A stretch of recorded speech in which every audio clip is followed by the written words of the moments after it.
Hi, welcome to a lecture on pattern synthesis by integration. So what I'd like to show you is a method for array pattern synthesis. And the primary advantage of this technique is that it requires no a priori guesswork. And what I mean by that is that you input a pattern specification and it will output current excitations. Now, like all pattern synthesis techniques, it is not always satisfactory. And in another lecture, I explain why no one technique is capable of giving you a fully satisfactory set of coefficients. However, unlike many techniques, it does have the advantage that it reveals some potentially useful physical insight. So this can be a method for understanding how to go about pattern synthesis given a particular array geometry and set of elements. And it can also tell you something about the limits of pattern synthesis given your circumstances. So this is a presumed form of the pattern. We work in terms of the normalized pattern function, which is a function of the angles theta and phi. There is an element pattern, little f theta phi, an array factor, which contains information about the excitations and the array geometry, defined as the sum of the excitations multiplied by this phase factor, which depends on the element positions p sub n and the direction r hat, which is just a fancy way of describing theta and phi. And then because we're working in terms of a normalized pattern function, we include this factor k, which is a normalization constant, that is, whatever it takes to make the maximum value of the magnitude equal to 1.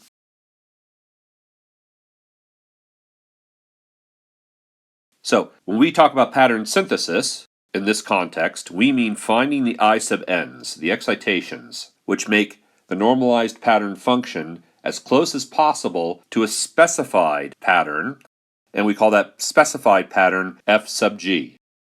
Now, ideally, a technique for pattern synthesis would give us a pattern function which is equal to the specified pattern function. But we recognize that this is hopelessly overconstrained. And in general, it's not possible to do this unless you have either a serendipitously favorable combination of element pattern and array geometry, or you have an infinitely large array and Nyquist sampling of the aperture. So instead, let us multiply both sides of this equation by this phase factor, e to the minus j beta p sub m dot r hat. Now why that particular factor? Well, that will become apparent in a moment. And then integrate over a sphere in the far field of the array. So what we're proposing doing here is starting with this equation, and on the left we'll multiply by this phase factor, where m just refers to one of the n existing elements, and then integrate over a sphere. And when we do that, we get this expression. All right, it is the specification times this phase factor that we proposed multiplying by, and then integration over a sphere is sine theta d phi, that's an element of solid angle, integrating over theta and integrating over phi. And then we're going to call the result of that integration c sub m, because it depends on this element m. And similarly on the right, we're going to take f theta phi, and we'll substitute in the expression for that right here, and multiply by the phase factor, e to the minus j beta p sub m dot r hat, and then integrate over solid angle for a complete sphere, theta and phi. Now this integral we can rearrange a little bit. We're going to pull this sum all the way out, and also I sub m all the way out. And then we're going to move the integration inside. So now when we do that, we end up with an integration over a sphere of the element pattern and the differential unit of solid angle. And then also this modified phase factor, e to the plus j beta, difference between the positions of two elements, dot r hat. And that particular integral we can compute, and we're going to call that a sub mn, because it depends on both m and n, unlike the thing on the left, which depends only on m. When we do this, and we do this for every one of the n elements, we get a unique equation. We can generate n such equations, that is 1 for m equals 0, all the way up to n minus 1. And we end up with a linear system of equations. The c sub m's are here, c sub naught, c sub 1, all the way up to c sub n minus 1. The excitations, which appear here in the equation that we use to derive all this, they appear here as a column vector, I sub naught, I sub 1, all the way up to I sub n minus 1. And we're going to call that the vector b. And so this thing that we called a sub mn, well, it appears as a matrix in the system of equations. Here it is. And we have an m by m matrix of these coefficients, which we can compute using this integration. So writing this compactly in matrix form, we end up with the matrix equation A times B equals C.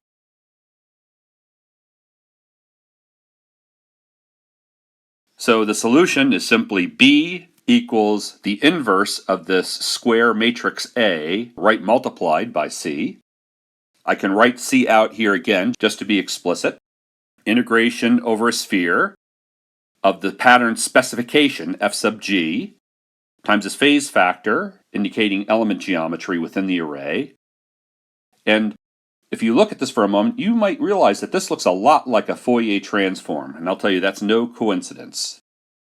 It reduces the specified pattern to a single number, c sub m, having something to say about what you would do to implement that pattern given the array geometry, which once again is indicated using this phase factor inside the integral. In summarizing a sub mn, we get k, an integration over the sphere, times the element pattern, times this thing, which again seems to be saying something about the array geometry.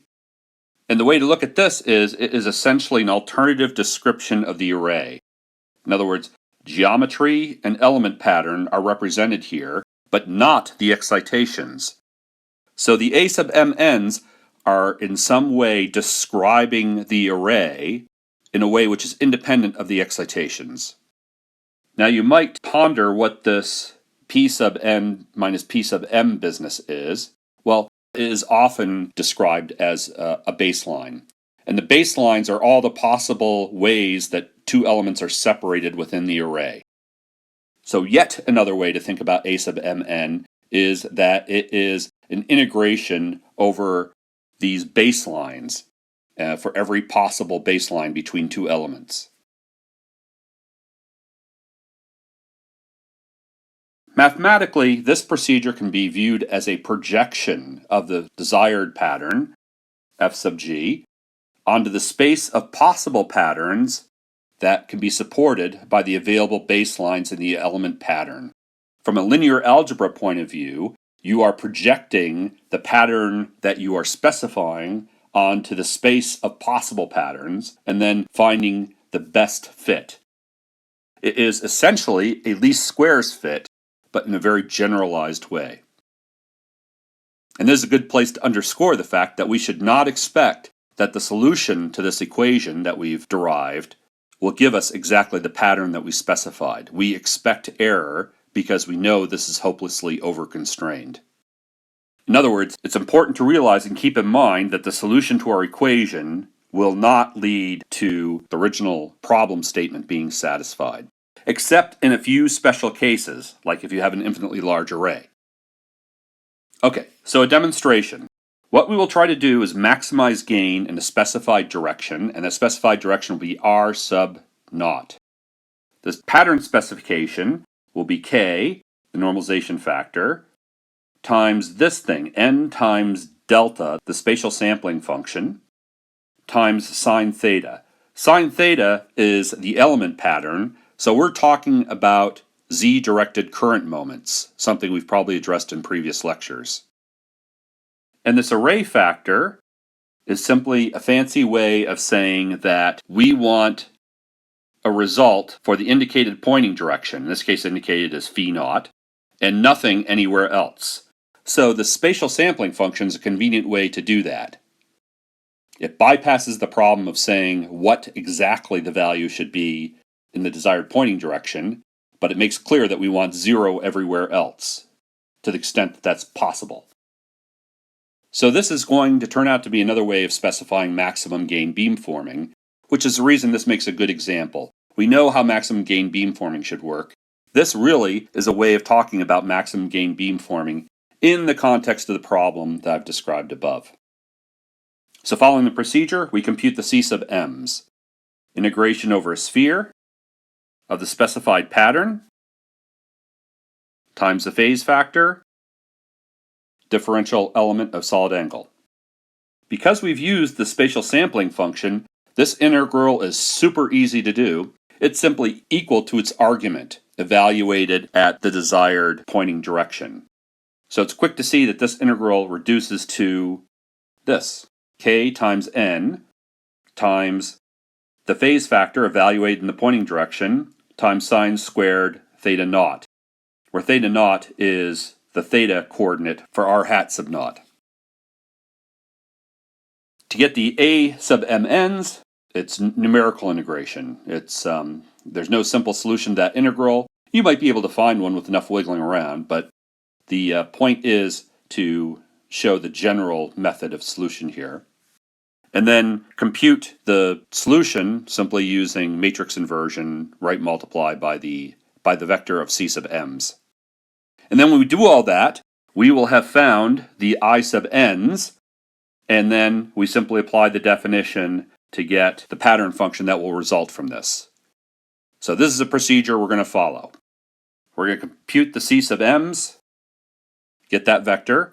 We're going to compute the A sub mn's, get that matrix, compute the vector b, and then finally see what we get for a pattern function.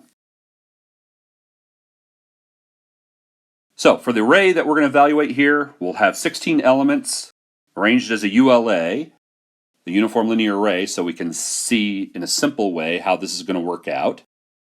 And we're going to have the spacing be half wavelength, not because we have to, but simply because we already have some insight into how things work with half wavelength spacing. We're going to look at the pattern for theta naught equals pi over 2, and for phi naught equals 0, because that is the plane in which we expect to see most clearly the directivity of the array. And the patterns here will be shown as a function of phi in degrees, and I'll show the normalized power pattern in dB or dBi. I'm showing two solutions here, one in blue and one in red. Blue is the result from the method that I have just shown you above. Red is for maximum gain beamforming as defined in previous lectures. That is simply evaluating the signal at each one of the elements and then using conjugate phases and summing the results. Now you see the two results seem to agree very closely, except maybe in these side lobes which are far out. Let's address the fact that we didn't get the requested delta function. In other words, if we had gotten exactly the thing we specified, we would have seen 0 pattern everywhere except in the specified pointing direction, and then 0 on the right-hand side as well. Well, clearly we don't get that because the array can't support it. We would need an infinitely large array to see such a pattern. Instead, we get the best that the array can do. It's interesting to see what the coefficients that we have found look like. In other words, we're solving for these excitations, I sub n's, that's the C vector. And here is a plot of those coefficients. Along the horizontal axis, it's just the 16 coefficients, numbered 1 through 16. And then across the vertical axis is magnitude in arbitrary units here. And what you find is that nearly every one of the coefficients is equal, maybe a slight difference towards the end. Now, you might wonder whether this makes sense or not, but of course it makes sense. It makes sense for two reasons. One is, this is what you'd expect to see in the maximum gain beamforming solution. So we kind of have some expectation that this will be what we get in this more general method. But also, this is the expected Fourier transform behavior. If we ask for a delta function for the specified pattern, the inverse Fourier transform of a delta function is a uniform constant value with respect to the argument. And that's what this algorithm is trying to do. Just to exercise the algorithm a little bit, we can change the scan angle from 0 in the phi direction to 30 degrees off axis, and then repeat the experiment. Sure enough, we get maximum gain at plus 30 degrees, and a similar close agreement between the results of this algorithm and maximum gain beamforming. Here's a more interesting demonstration of the technique. Here we will try to synthesize a sector beam. And what I mean by sector beam is a beam which is constant over a range. So instead of specifying maximum gain in some direction, what we will do instead is ask for constant gain over a range of directions. So here I've indicated that function as a rectangle function which is centered at phi sub naught and has a width, an angle of w. So the function specification goes k, rectangle function, which is the array factor that we're going to be looking for, times sine theta, which is the element pattern. And now we apply the algorithm using the same array geometry that we used for the previous experiment. And what we find is that when we point in phi to broadside, with the width specified to be 30 degrees, this is the result. Normalized power pattern as a function of phi. Now, if the algorithm were somehow magically able to give us exactly the specified result, what we would see is a rectangular specified power pattern. Of course, we don't see that. What we see instead is something which is a little bit rounded, but clearly not maximum gain. It's clearly trying to do something to fit that rectangular function, and then we get side lobes.